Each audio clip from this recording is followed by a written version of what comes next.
السلام علیکم ورحمۃ اللہ وبرکاتہ۔ اعوذ باللہ من الشیطان الرجیم، بسم اللہ الرحمن الرحیم۔ وَكَذَلِكَ جَعَلْنَا لِكُلِّ نَبِيٍّ عَدُوًّا شَيَاطِينَ الْإِنسِ وَالْجِنِّ يُوحِي بَعْضُهُمْ إِلَى بَعْضٍ زُخْرُفَ الْقَوْلِ غُرُورًا وَلَوْ شَاءَ رَبُّكَ مَا فَعَلُوهُ فَذَرْهُمْ وَمَا يَفْتَرُونَ وَلِتَصْغَىٰ إِلَيْهِ أَفْئِدَةُ الَّذِينَ لَا يُؤْمِنُونَ بِالْآخِرَةِ وَلِيَرْضَوْهُ وَلِيَقْتَرِفُوا مَا هُمْ مُقْتَرِفُونَ۔ اور اسی طرح ہم نے انسانوں اور جنوں میں سے شیاطین صفت دشمن ہر نبی کے لیے بنائے ہیں۔ انسانوں میں سے بھی اور جناتوں میں سے بھی شیاطین صفت دشمن ہر نبی کے لیے بنائے ہیں۔ ان میں سے ہر ایک دوسرے کے کان میں دھوکہ دینے کی غرض سے چکنی چپڑی باتیں ایک دوسرے کے کان میں ڈالتے رہتے ہیں۔ اور اگر اور اے محمد صلی اللہ علیہ وسلم، اگر آپ کا رب چاہتا تو وہ یہ کام نہ کرتے، چنانچہ آپ ان لوگوں کو اور جو کچھ یہ جھوٹ گڑھ رہے ہیں ان کو رہنے دیجئے، چھوڑ دیجئے۔ اور ایسا کام وہ لوگ اس لیے بھی کرتے ہیں تاکہ جو لوگ آخرت پر ایمان نہیں لاتے ان کے دل جھوٹ کی طرف مائل ہو جائیں اور وہ اسی جھوٹ کو پسند کرتے رہیں، اور جو برا کام وہ کر رہے ہیں اسی کام کو کرتے ہوئے وہ آگے بڑھتے رہیں۔ سامعین کرام، سورۃ الانعام سورہ نمبر 6 اور اسی سورت سے ابھی آپ کے سامنے آیت نمبر 112 اور 113 تلاوت کی گئی، اور دونوں آیتوں کا ترجمہ بھی آپ کی خدمت میں پیش کیا گیا۔ سامعین کرام، اس آیت کریمہ میں ان دونوں آیتوں کے اندر اللہ تبارک و تعالیٰ نے پیارے رسول صلی اللہ علیہ وسلم کو تسلی دی ہے، بالکل اسی طرح سے جس طرح سے دوسری جگہوں پر قرآن کریم میں ہی اللہ تبارک و تعالیٰ نے نبی صلی اللہ علیہ وسلم کو تسلی دی ہے۔ تسلی کیا دیا ہے کہ جس طرح سے پچھلے نبیوں کو جھٹلایا گیا، بالکل اسی طرح سے اے محمد صلی اللہ علیہ وسلم آپ کو بھی جھٹلایا جا رہا ہے، لہذا آپ کو صبر کرنا چاہیے، اللہ تبارک و تعالیٰ حق کو واضح کر دے گا۔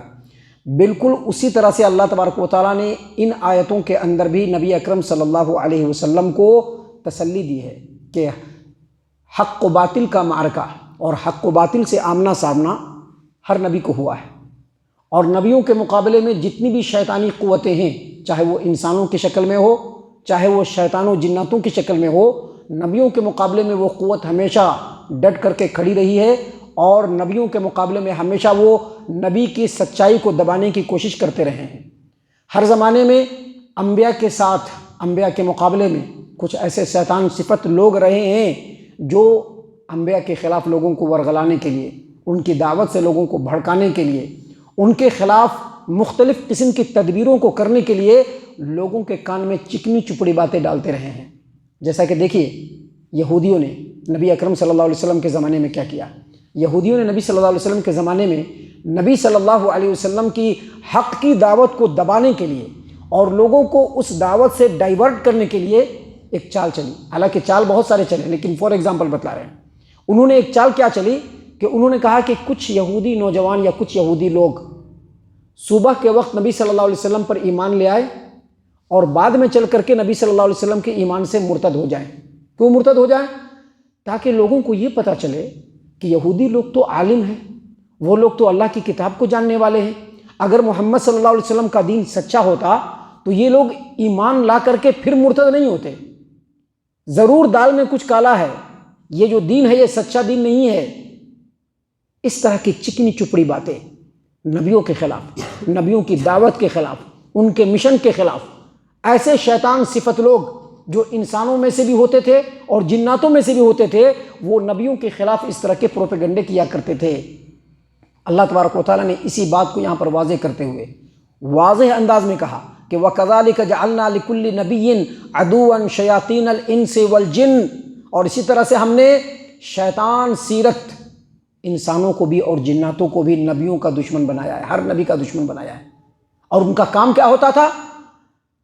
یوحی بعضهم الی بعض زخرف القول غرورا، لوگوں کو دھوکے میں رکھنے کے لیے ایک دوسرے کے کانوں میں چکنی چپڑی باتیں ڈالتے ہیں، نبی ایسا کرتا ہے۔ جیسا کہ کفار و مشرکین نے ایک بہت ہی زبردست سلوگن نکالا تھا۔ کیا سلوگن نکالا تھا؟ کہ دیکھو یہ نبی کیسی دعوت دیتا ہے کہ مسلمان اپنے ہاتھ سے جس جانور کو مارے وہ جانور حلال ہے، لیکن اللہ تبارک و تعالیٰ جس جانور کو مارے وہ جانور حرام ہے۔ ابھی ہے نا، کیا ہے؟ شریعت کا قانون کیا ہے کہ اگر کوئی جانور اپنے آپ مر جائے، اگر اس کو ذبح نہیں کیا گیا، وہ کیا ہوگا؟ وہ حرام ہوگا۔ اور جس جانور کو مسلمان اللہ کا نام لے کر کے بالکل شرعی انداز میں ذبح کرے تو وہ حلال۔ لیکن ان لوگوں نے لوگوں کے کان میں چکنی چپڑی باتیں ڈالی دھوکہ دینے کی خاطر، جو جھوٹ وہ کر رہے ہیں اسی جھوٹ پر وہ قائم رہے اور حق کی طرف نہ جائیں، اس کی خاطر لوگوں کے کان میں کون سی بات رکھی کہ دیکھو یہ مسلمان جو ہے یہ اللہ کے مارے ہوئے کو حرام کہتے ہیں، اور یہ خود جو اپنے ہاتھ سے مارتے ہیں اس کو یہ لوگ حلال کہتے ہیں۔ اللہ تبارک و تعالیٰ نے اسی بات کو یہاں پر بیان فرمایا کہ محمد صلی اللہ علیہ وسلم، ہم نے اسی طرح سے ہر نبی کا شیطان صفت انسانوں میں سے بھی اور جناتوں میں سے بھی دشمن بنایا، اور ان کا کام کیا ہوتا ہے کہ ایک دوسرے کے کان میں دھوکے میں رکھنے کی غرض سے چکنی چپڑی باتیں ڈالتے رہتے ہیں۔ سامعین کرام، اللہ تبارک و تعالیٰ نے آگے مزید فرمایا وَلَوْ شَاءَ رَبُّكَ مَا فَعَلُوهُ، اگر اللہ چاہتا تو وہ ایسا نہیں کر سکتے تھے، لیکن اللہ تبارک و تعالیٰ نے اس دنیا کو ایک آزمائش کے لیے، اور ہر انسان دیکھے کہ وہ کس راستے پر چلتا ہے، اس کے لیے اللہ تبارک و تعالیٰ نے بنایا۔ اسی لیے اللہ تبارک و تعالیٰ نے کہا کہ محمد صلی اللہ علیہ وسلم، اگر اللہ تبارک و تعالیٰ چاہتا تو وہ ایسا نہیں کر سکتے تھے، لیکن اللہ تبارک و تعالیٰ نے ان کو ان کے معاملے میں چھوٹ دے رکھا ہے۔ آپ کا کام کیا ہے؟ فذرہم، ان کو چھوڑ دیجئے، وما یفترون، اور جو جھوٹ گڑھ رہے ہیں ان کو بھی چھوڑ دیجئے۔ یعنی ان دونوں معاملے میں آپ اللہ تبارک و تعالیٰ پر توکل کیجئے۔ اگر وہ جھوٹ بول رہے ہیں تو آپ کو جھوٹ نہیں بولنا ہے، اگر وہ دھوکہ دے رہے ہیں تو آپ کو دھوکہ نہیں دے رہا، آپ کو سچائی کی حقیقت کو لوگوں کے سامنے بیان کرنا ہے، اور ان کی دشمنی اور ان کے جھوٹ کے مقابلے میں آپ کو اللہ تبارک و تعالیٰ پر توکل اور بھروسہ کرنا ہے۔ سامعین کرام، اگلی آیت کریمہ میں بھی اللہ تبارک و تعالیٰ نے اسی بات کو بیان کیا کہ وہ لوگ ایسا کیوں کرتے ہیں۔ ابھی حق اور باطل کا معرکہ تو ہر دور میں ہو رہا ہے، آج بھی ہو رہا ہے۔ آج بھی حق کے مقابلے میں باطل مختلف پروپگنڈوں کے ساتھ کھڑا ہوا ہے، مختلف انداز میں لوگوں کو حق سے بھڑکانے، حق سے ورگلانے کی کوشش کر رہا ہے، مختلف پینترے کھیل رہا ہے۔ اس کا مقصد کیا ہوتا ہے؟ اللہ تبارک و تعالیٰ نے آگے فرمایا وَلِتَصْغَىٰ إِلَيْهِ أَفْئِدَةُ الَّذِينَ لَا يُؤْمِنُونَ بِالْآخِرَةِ، ایسا وہ لوگ اس لیے کرتے ہیں تاکہ جو لوگ آخرت پر ایمان نہیں لاتے ان کے دل جھوٹ پر ہی قائم رہیں۔ یعنی اگر وہ حق کو سننے کی کوشش کریں یا حق کی طرف بڑھنے کی کوشش کریں تو ایسا پڑیا ان کے سامنے چھوڑو کہ وہ حق کی طرف جائے ہی نہیں۔ آپ خود اپنے ماحول میں بھی اس چیز کا جائزہ لے سکتے ہیں کہ حق سے روکنے کے لیے، حق سے لوگوں کو ڈائیورٹ کرنے کے لیے، حق سے دور کرنے کے لیے کیسے کیسے پینترے کھیلے جاتے ہیں، کس کس انداز میں لوگوں کو بھڑکایا جاتا ہے، کس کس انداز میں لوگوں کو ورغلایا جاتا ہے کہ دیکھو ادھر مت جانا، دیکھو یہاں جاؤ گے تو ایسے ہو جاؤ گے، دیکھو ان کے چیزوں میں شامل ہی مت ہونا، ہم تم کو ایسا کر کے دے رہے ہیں نا، یہاں کر کے وہ کام کرو، ادھر جانے کی کیا ضرورت ہے۔ سامعین کرام، اللہ تبارک و تعالیٰ نے فرمایا کہ ایسا وہ اس لیے کر رہے ہیں تاکہ جو لوگ آخرت پر ایمان نہیں لاتے ان کے دل اسی جھوٹ کی طرف مائل ہو جائیں، وَلْيَرْضَوْا، اس جھوٹ سے وہ راضی ہو جائیں، وہ سمجھ لیں کہ یہ جو کام ہے یہ صحیح نہیں ہے، ہم جس کام پہ چل رہے ہیں جو گمراہی والا کام ہے، اصل میں وہ گمراہی والا کام ہے، لیکن وہ یہ سمجھ رہے ہیں کہ ہم جو کام کر رہے ہیں یہی حق ہے، یہی سچ ہے، ہم کو اسی پر چلتے رہنا چاہیے۔ اور آگے اللہ تبارک و تعالیٰ نے فرمایا وَلْيَقْتَرِفُوا مَا هُمْ مُقْتَرِفُونَ، ایسا اس لیے کرتے ہیں کہ جس برائی میں وہ پہلے سے پڑے ہوئے ہیں اسی برائی میں وہ آگے کی طرف بڑھتے چلے جائیں۔ سامعین کرام، یہ جو دو آیات ہیں، ان دو آیات سے ہمیں کئی سبق ملتے ہیں۔ پہلی باتیں ہم کو یہ سمجھ میں آتی ہے کہ اگر ہم حق پر قائم ہیں تو ہم کو تیار رہنا چاہیے کہ ہماری مخالفت ہوگی، ہماری مخالفت ہر حال میں ہوگی، ہمارے مخالفین ہمارے خلاف آئیں گے، مختلف قسم کے پروپیگنڈے کھیلیں گے، مختلف قسم کی باتیں بنائیں گے۔ اس وقت میں ہم کو اپنے حق پر قائم رہنا ہے اور اللہ تبارک و تعالیٰ پر توکل اور بھروسہ کرنا ہے۔ دوسری بات یہ سمجھ میں آتی ہے کہ شیطان صرف جناتوں میں سے نہیں ہوتا ہے، انسانوں میں سے بھی شیطان لوگ ہوتے ہیں جن کا کام شیطنت کرنا ہوتا ہے۔ یہی وجہ ہے کہ اللہ تبارک و تعالیٰ نے قرآن کریم کی جو سب سے آخری صورت ہے مصحف کے اندر، سورۃ الناس، اللہ نے کیا کہا؟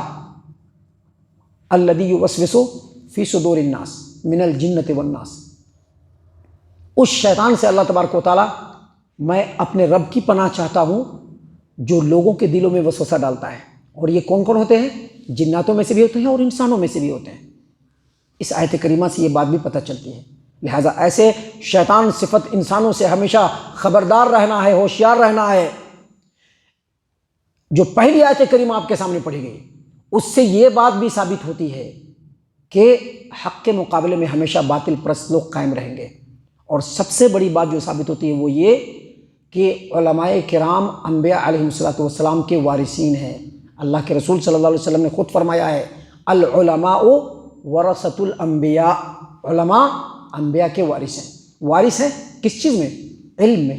لیکن آیت کریمہ سے پتہ چلتا ہے کہ آزمائش میں بھی علماء کرام انبیاء کے وارث ہیں۔ جس طرح سے انبیاء کے ساتھ آزمائش ہوئی ہے، علماء کرام کے ساتھ بھی آزمائش ہوگی۔ جس طرح سے انبیاء کے دشمن تھے، ویسے ہی علماء کرام کے بھی دشمن، چاہے وہ جہاں پر بھی علماء کرام کم کر رہے ہیں۔ اس چیز کا مشاہدہ علماء کرام بھی کر رہے ہیں، کرتے چلے آ رہے ہیں۔ اور جو خیر خواہ، حق پسند جو عوام الناس ہیں، جو علماء کرام کا احترام اور تکریم کرنے والے لوگ ہیں، ان لوگوں نے بھی اس بات کا مشاہدہ کیا ہے کہ علماء کرام جس مقام پہ، جس منصب پہ، جس جگہ پہ بھی کام کرتے ہیں، وہاں پر جہاں ان کی معاونت کرنے والے، ان کے ساتھ لگ کر کے چلنے والے لوگ ہوتے ہیں، وہیں پر ایسے لوگ بھی پیدا ہو جاتے ہیں جو اصل میں ہوتے تو انسان ہیں، لیکن ان کی صفت شیطان کی ہوتی ہے۔ ان کا کام یہی ہوتا ہے کہ علماء کرام جو دعوت دیتے ہیں یا علماء کرام جو بات کہتے ہیں وہ ہمیں پسند نہیں، اور اس کے لیے وہ مختلف قسم کے پینترے کھیلتے ہیں، مختلف قسم کے پروپیگنڈے کرتے ہیں، علماء کرام کی دعوت کو روکنے کی کوشش کرتے ہیں، اور ان کے خلاف محاذ کو قائم کر کے علماء کرام کی عزت و آبرو اور ان کے جان تک سے کھیلنے کی کوشش کرتے ہیں۔ ایسی صورت میں انبیاء کرام کی طرح سے علماء کرام کو بھی سوچنا چاہیے کہ جیسے وہ انبیاء کے علم میں وارث ہیں، ویسے ہی آزمائش میں بھی وارث ہیں۔ ان کے سامنے بھی آزمائش آئے گی۔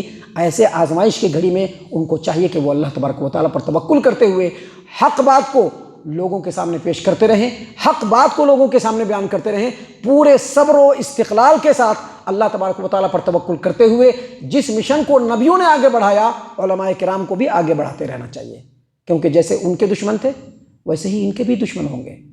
یہی بات اللہ تبارک و تعالیٰ نے ان آیتوں کے ذریعے سے مسلمانوں کو، علماء کرام کو، اور خاص طور سے اس زمانے میں نبی اکرم صلی اللہ علیہ وسلم کو تسلی کی خاطر بتلایا۔